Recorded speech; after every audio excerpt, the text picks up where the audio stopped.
எல்லாருக்கும் வணக்கம். இன்றைக்கி வடகம் சவ்வரிசி வடகம் போடுறேன் பாருங்கள்.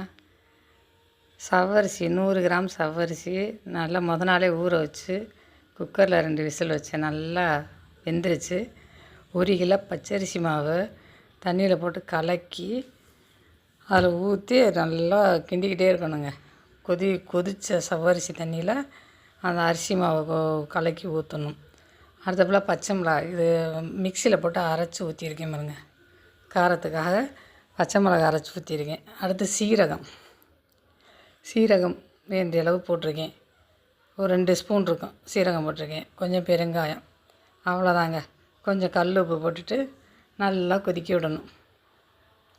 நல்லா கொதிக்கணும், வேகணும். அது கொதிக்க வர கிண்டிக்கிட்டு இருக்கணும். கிண்டிட்டு நல்லா கிண்டிக்கிட்டே இருந்து நல்லா கொதி வரும்போது இப்படி தண்ணியில் தொட்டுட்டு கையில் வச்சு பார்த்தா இது நல்லா கையில் ஒட்டாமல் வரும். அப்போ தான் அது பக்குவம் வெந்துருச்சுன்னு அர்த்தம்.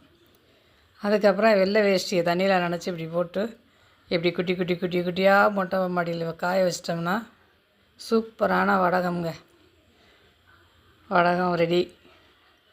வடகம் வேணுங்கிறத சொல்லுங்கள். தேங்க்யூ, பாய்.